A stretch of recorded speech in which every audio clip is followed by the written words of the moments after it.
전쟁 중인 나라보다 더 심각하다는 국가 멸망 수준의 출산율에 영향을 끼친 네 가지는 바늘구멍이라는 취업시장과 부동산 상승, 설거지론으로 대표되는 자유연애, 그리고 마지막 한 축을 담당하는 남녀 갈등이다.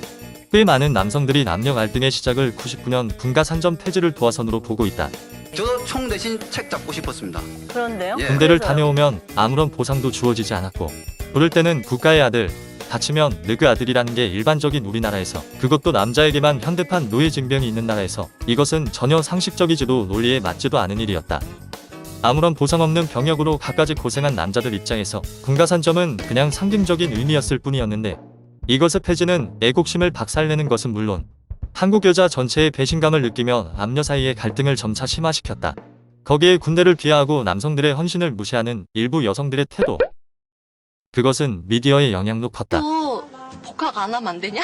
나 졸업하면 그때 오면 안 돼? 지루했던 남친 군대로 나는 어장관리 홍대로 어떤 여자들은 과거에 차별받은 어머니 세대의 빙의에서 자국 남성들의 마음을 더 박살내고 결국에는 남녀 모두를 망치는 미래를 만들었다.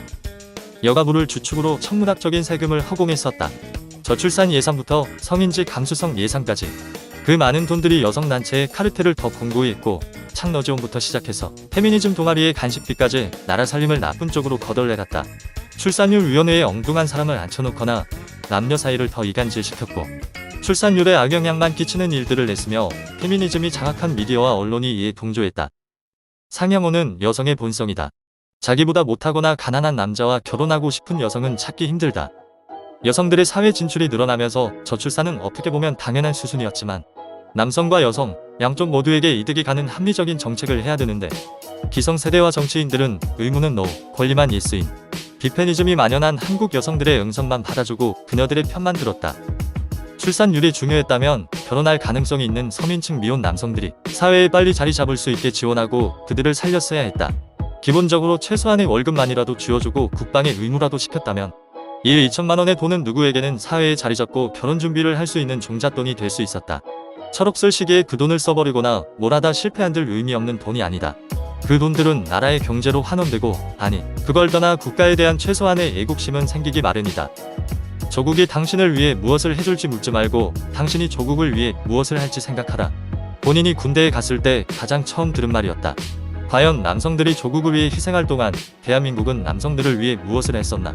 그녀들의 남학생 동기들이 군대에서 힘들게 훈련을 받고 때로는 다치고 국가를 위해 목숨을 내던질 동안 그녀들은 자유롭게 사회를 즐겼고 공부하고 스펙을 쌓았다.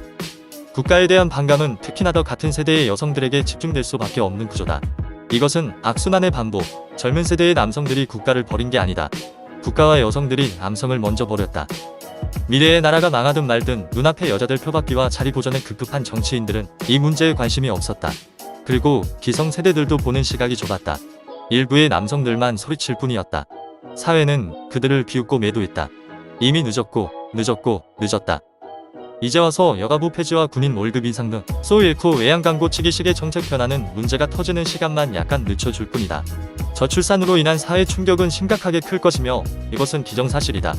출처도 없는 가짜뉴스, 국뽕 영상이나 보면서 이 문제에 대해 외면한다면 한강의 기적은 필시 한강의 멸망으로 변할 것이다.